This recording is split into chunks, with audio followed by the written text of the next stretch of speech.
여섯 번째 표적을 가지고 사명을 주시는 과정이라고 하는 제목으로 하나님의 말씀 선포하겠습니다.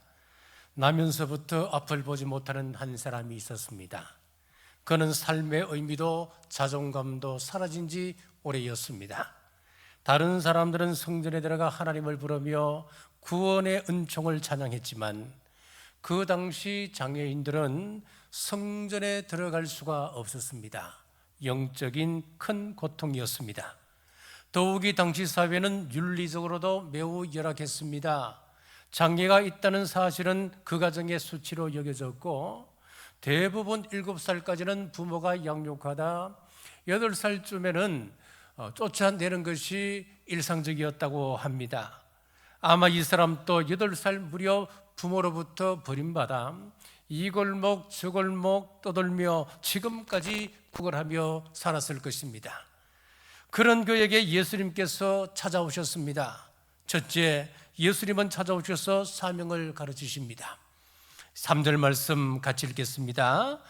예수께서 대답하시되 이 사람이나 그 부모의 죄로 인한 것이 아니라 그에게서 하나님이 하시는 일을 나타내고자 하심이라. 아멘.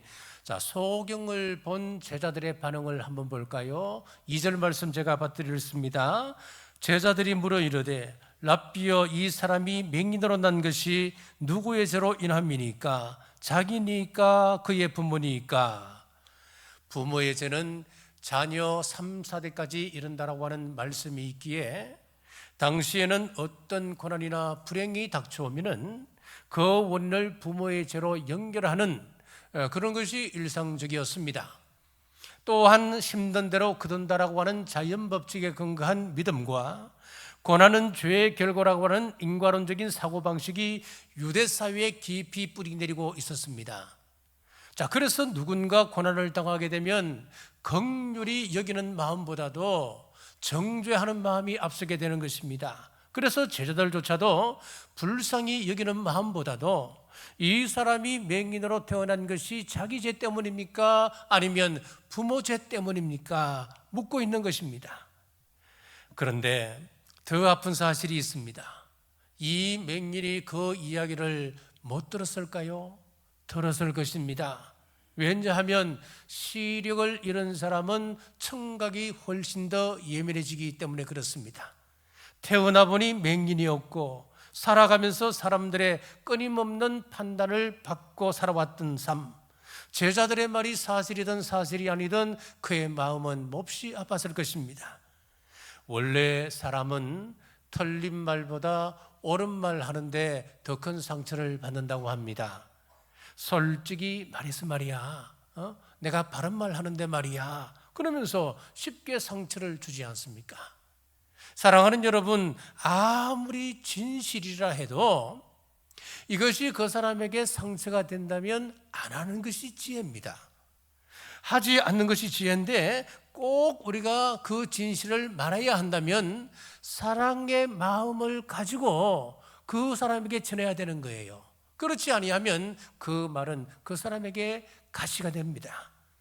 우리 주님은 달랐습니다. 그가 맹인으로 난 것은 죄 때문이 아니고 그를 통하여 하나님께서 하시고자 하는 일이 있기 때문이라는 겁니다. 이 말씀은 그에게 깊은 위안이 되었을 것입니다. 나에게도 하나님께서 일을 하시겠구나. 나도 하나님의 쓰임받는 존재가 될 수 있는 것이구나. 짧은 한마디였지만은 그 안에는 어떤 말로도 위로할 수 없는 깊은 말이 담겨 있었습니다. 그렇다면 우리는 누구의 입술을 닮았습니까? 무심히 정죄했던 제자들의 입술입니까? 아니면은 상처받은 영혼을 위로하고 세우셨던 우리 예수님의 입술이십니까? 제자들의 관심은 과거에 있었습니다. 이 사람이 이렇게 된 원인이 어디 있는가? 그러나 우리 주님은 미래의 시선을 두십니다. 이 사람을 통하여 하나님께서 하시고자 하는 일을 행하신다. 여러분, 사탄의 특징이 있습니다. 사탄은 언제나 우리의 과거에 집중합니다. 우리의 과거를 집요하게 공격하고 덜춥니다. 너 그때 그랬잖아. 너 그때 그런 죄 지었잖아. 왜일까요? 사탄에게는 미래가 없기 때문에 그렇습니다. 그는 미래의 패배가 이미 결정된 존재입니다. 마지막 심판 때 무저갱에 들어갈 것으로 예정되어 있는 그런 비참한 존재인 것입니다. 그래서 사탄은 그렇게 과거말을 들추어서 우리를 철저하게 공격하고 낙심시키려 하는 것입니다. 그러므로 여러분, 과거에 얽매이지 마십시오. 하나님께 중요한 것은 우리가 지금 앞으로 어떤 삶을 살 것인가입니다. 하나님은 우리를 통해 이루실 일들을 지금 기대하고 계십니다. 지난주에 흥미로운 글 하나를 읽었습니다. 조조에게 배우는 사람 관리법이라고 하는 제목인데, 이 조조가 인재를 등용하면서 이런 명을 내렸다고 합니다.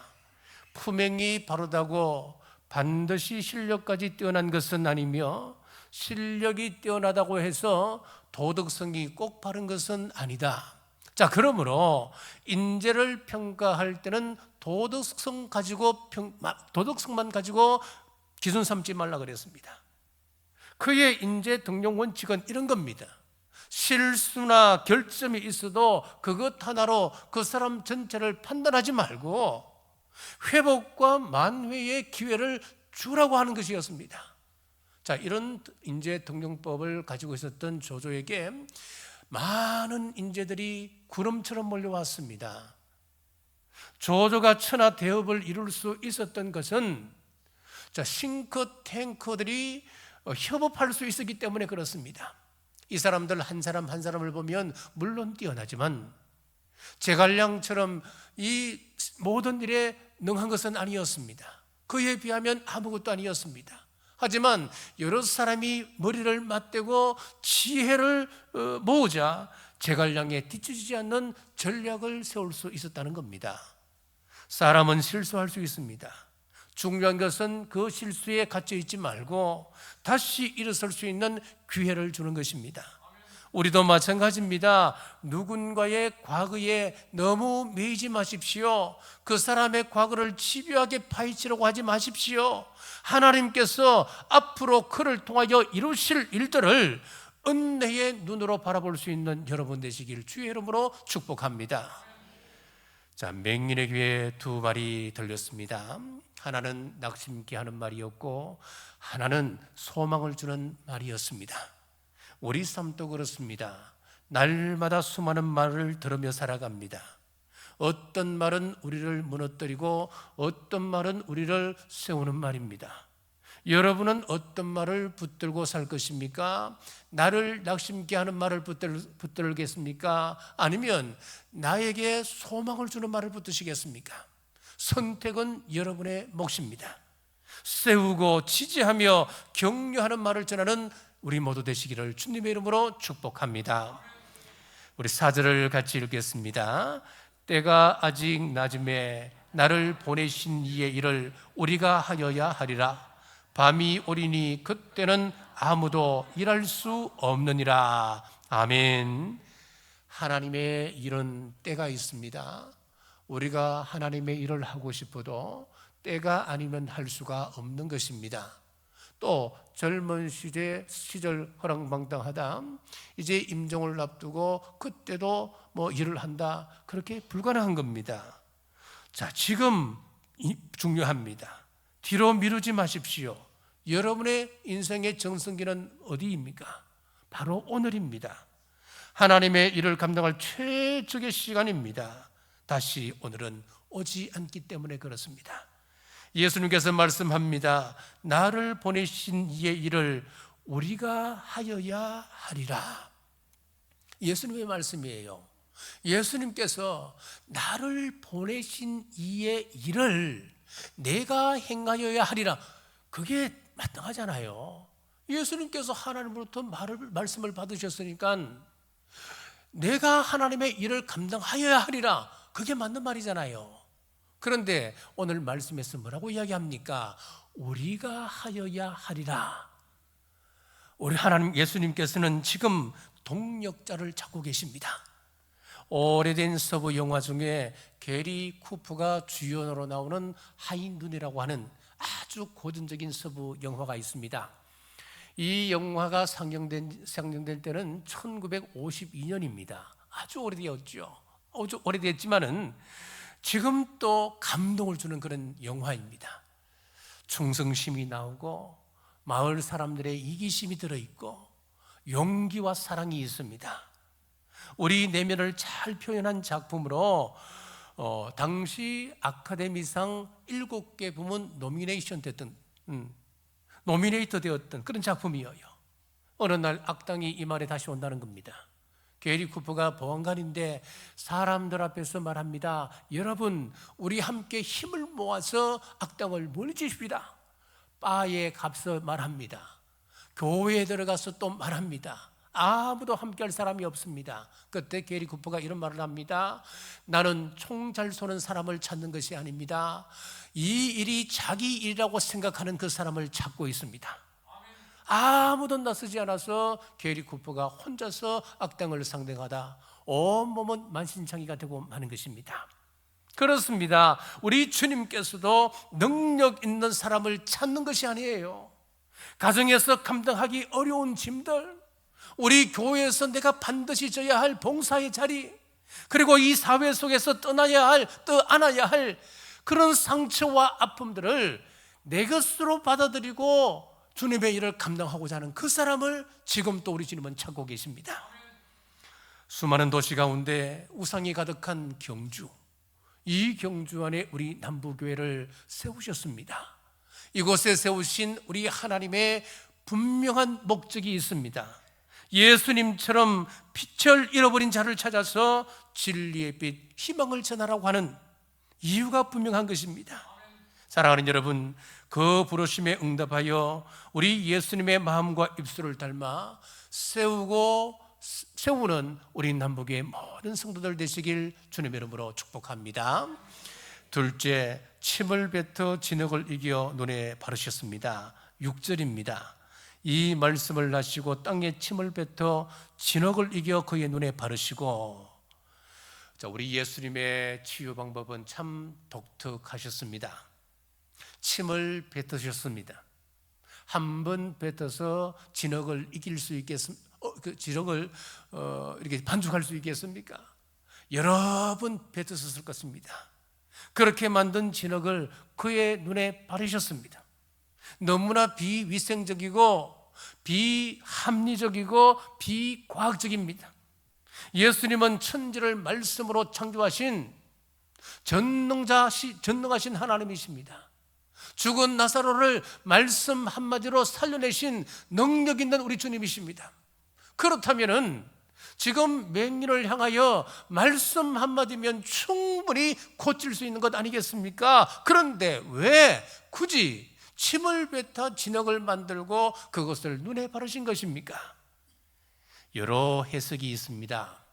첫째는 하나님께서 태초에 우리 사람을 빚어 만드실 때 흙으로 빚어 만드셨습니다. 지금 예수님께서 흙을 이겨 눈에 바르신 것은 창조주 하나님께서 그의 눈을 새롭게 빚어 재창조를 만들어가는 것을 상징하는 것이다. 참 일리가 있는 해석입니다. 자, 둘째, 이 침이라고 하는 것은 저주를 상징한다는 겁니다. 성경 전체로 보면 부정적인 이미지가 강합니다. 예수님께서 고난을 당하실 때 무리들이 예수님의 얼굴에 침을 뱉고 조롱했습니다. 침은 모욕이고 저주의 표현입니다. 그런데 지금 놀랍게도 우리 예수님께서 침을 뱉고 있습니다. 그리고 그 침으로 진흙을 만들어 맹인의 눈에 바르고 계십니다. 진흙을 바르시면서 이렇게 말씀하셨다는 겁니다. 너는 지금까지 세상 속에서 사람들에게 저주받은 존재로 살아왔지. 그러나 이제부터는 그 저주의 흔적조차도 내가 회복시킬 것이다. 참 은혜가 있는 해석입니다. 자, 그리고 세 번째, 이렇게 해석하는 부류도 있습니다. 진흙과 침은 특별한 것이 아닙니다. 누구에게나 있고 누구에게나 쉽게 발견될 수 있는 그런 재료라고 하는 것입니다. 평범한 것입니다. 그러므로 이것이 우리에게 말해주는 것은 누구나 어떤 상황 속에서도 하나님의 일을 감당할 수 있다고 하는 것을 우리에게 가르쳐 주는 것이다. 참 용기를 주는 해석입니다. 많은 사람들은 이렇게 이야기합니다.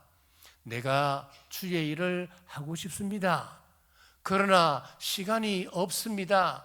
여건이 안 됩니다. 돈도 없습니다. 건강도 여의치가 않습니다. 경제적으로도 상황이 여의치가 않습니다. 자, 그러나 실제로 하나님의 일을 감당한 사람들을 보면 어려운 상황 속에서도 가능성을 찾고 묵묵히 감당해낸 사람들이었습니다. 제가 부목사로 사역하던 교회에서 양육부를 담당을 했습니다.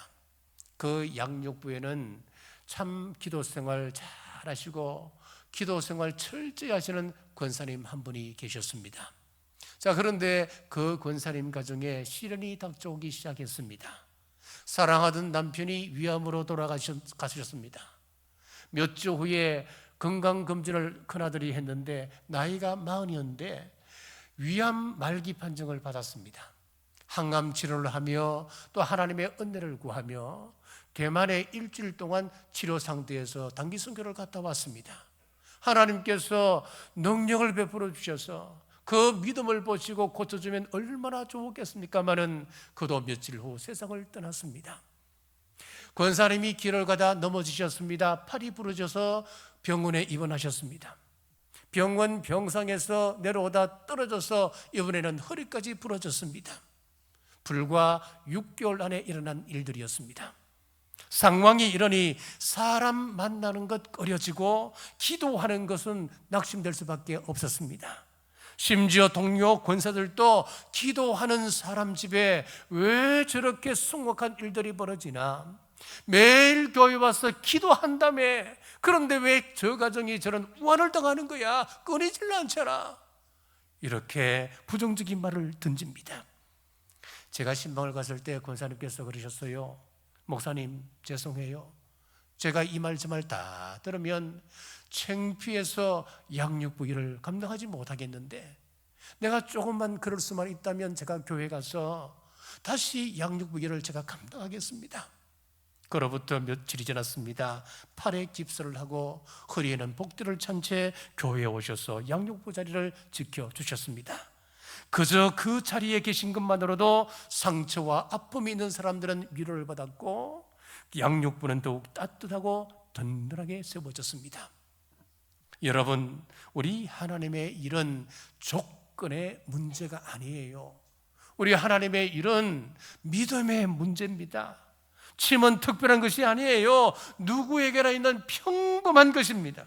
환경 탓, 형편 탓, 운명 탓하기보다는 지금 내게 주어진 것, 지금 내게 남아있는 것, 지금 내게 허락하신 것 가지고 주님의 일을 감당하라고 하는 메시지가 들어있다고 하는 것입니다. 우리 예수님은 침과 흙으로 한 영혼의 눈을 뜨게 하셨습니다. 이것은 단순한 치유가 아니었습니다. 재창조가 일어났습니다.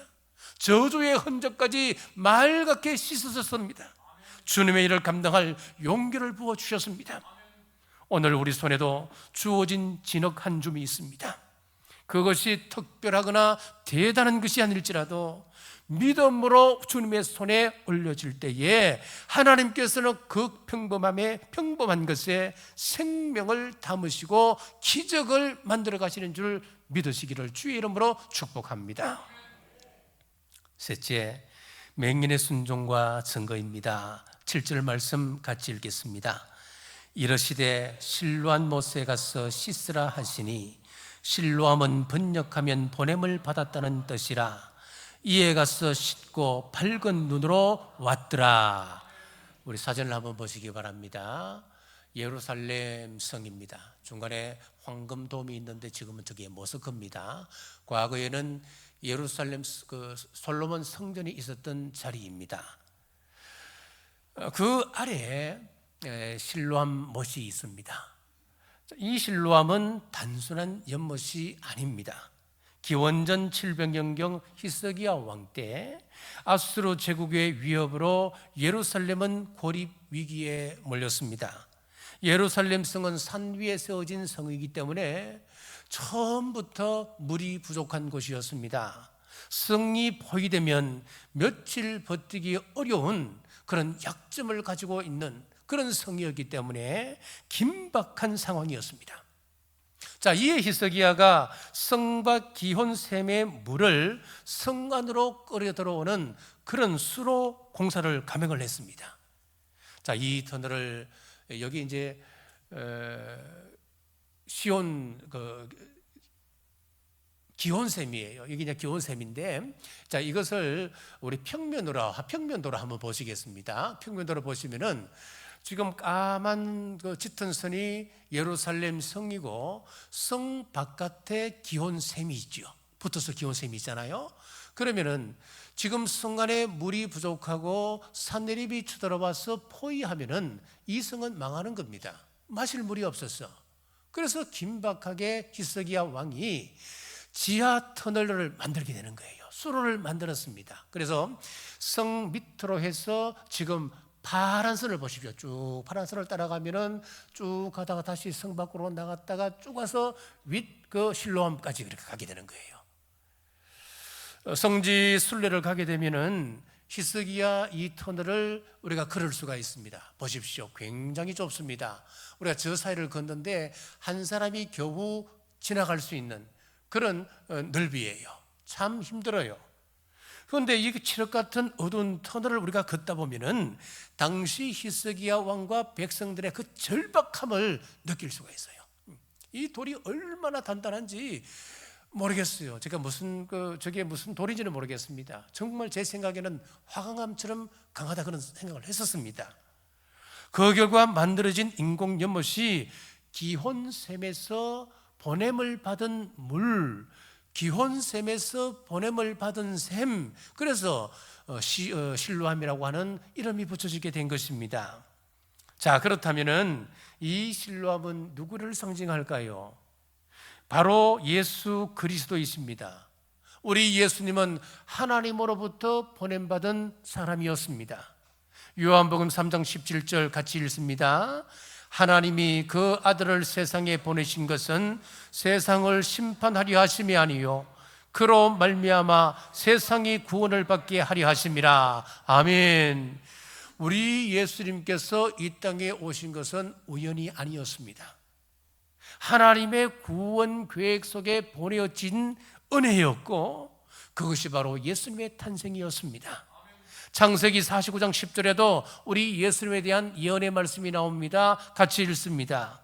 규가 유다를 떠나지 아니하며 통치자의 지팡이가 그 발 사이에서 떠나지 아니하기를 실로가 오시기까지 이르리니 그에게 모든 백성이 복종하리로다. 아멘. 여기 보시면은 실로가 오시기까지 이른다라고는 말씀이 나오는데 이 실로라고 하는 것은 우리 예수님을 상징합니다.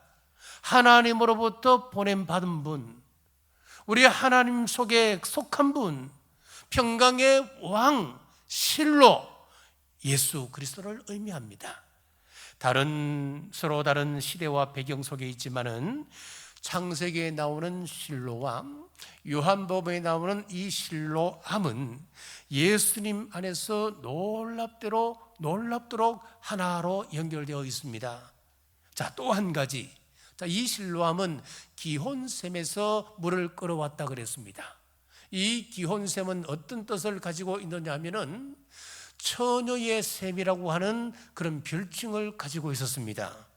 이런 예수님은 처녀 마리아를 통하여 이 땅에 오신 것, 동정녀 마리아로 통하여 이 땅에 오신 우리 예수님을 상징합니다. 마치 처녀의 샘에서 흘러온 물이 실로암에 담긴 것처럼 예수님의 구원은 동정녀 마리아를 통하여 예수 그리스도로 가는 생명의 빛으로 이어졌습니다. 자, 여러분, 성경은 단순한 이야기 모음이 아니에요. 소설책이 아니에요. 성경에 보면 아브라함의 이야기가 나오고 이삭의 이야기, 요셉 이야기 쭉 나오는데 이런 이야기들을 모아놓은 그런 소설책이 아니에요. 출애굽기도 마찬가지요. 여러 사건들이 나오는데 이런 이야기들을 단편적으로 모아놓은 그런 이야기가 아닙니다, 여러분. 성경을 연구하면 연구할수록 요한계시록까지, 창세기에서부터 요한계시록까지 한치의 오차도 없이 예수 그리스도 중심의 구속이 흐르고 있음을 우리는 알게 되는 겁니다. 여러분, 우리는 나면서부터 다 소경입니다. 육신의 눈은 떠 있지만은 진리의 빛을 보지를 못합니다. 그렇다면 우리는 어디로 가야 되는 것입니까? 실로암으로 가셔야지요. 예수님께 가셔야 하지요.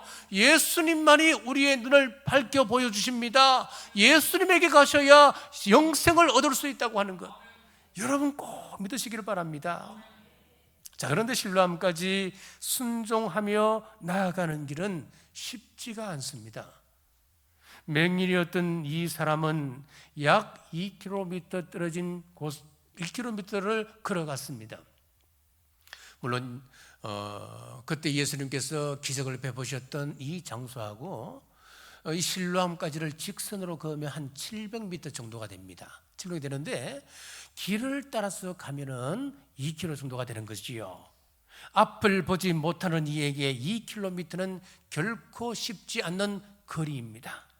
나무와 노쇠 지팡이를 짚고 눈에는 진흙을 바르고 더듬더듬 걸어가는 그 모습은 누가 봐도 이것은 우스꽝스럽고 부끄러운 모습이 있을 것입니다. 그러나 그는 모든 조롱과 수모와 불편함을 감내하며 끝까지 말씀에 순종했습니다. 그 결과 눈을 뜨는 기적을 경험했습니다. 그렇습니다. 우리 예수님의 기적은 언제나 순종 위에 일어난 사건들이었습니다. 가나 혼인잔치에서 포도주가 떨어졌을 때에 물을 부어라, 그리고 물을 갖다 떠 주어라. 자, 순종했던 그 사환들을 통하여서 물이 포도주로 바뀌는 기적을 경험하게 되었습니다. 38년 된 병자에게 내 자리를 들고 걸어가라, 순종할 때 그는 기적을 체험했습니다. 보리떡 5개와 물고기 2마리를 가지고 나누어주라고 하는 말씀에 제자들이 순종할 때 5,000명을 먹이는 기적이 일어났습니다. 사랑하는 여러분, 주의 말씀에 순종하십시오. 순종함으로 기적의 주인공이 여러분이 되시기를 주의 이름으로 축복합니다.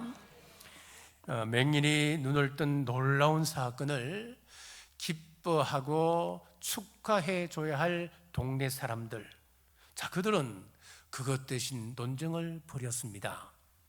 이 사람이 맹인 되었던 사람 맞나? 아니야, 이 사람은 비슷한 사람일 거야. 아니야. 에이, 맞아.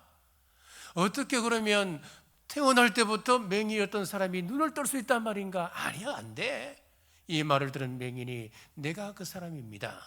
안식일 날 예수님께서 저의 눈을 뜨게 해 주셨습니다.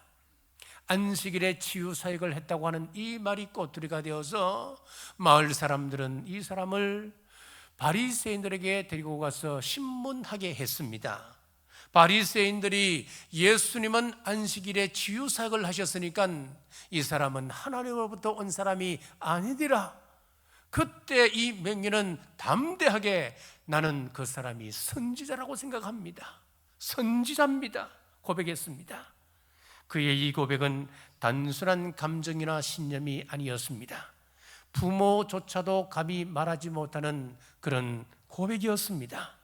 그의 부모는 예수님께서 고쳐주셨다고 하는 사실을 알고 있으면서도 우리는 모른다, 우리 아이가 알고 있으니까 아이에게 물어봐라. 왜 그랬을까요? 오늘 우리가 읽었던 본문 말씀 바로 뒷절에 보면은 출교가 두려워서 그랬습니다. 유대 사회에서 출교라고 하는 것은 단순한 징계가 아닙니다.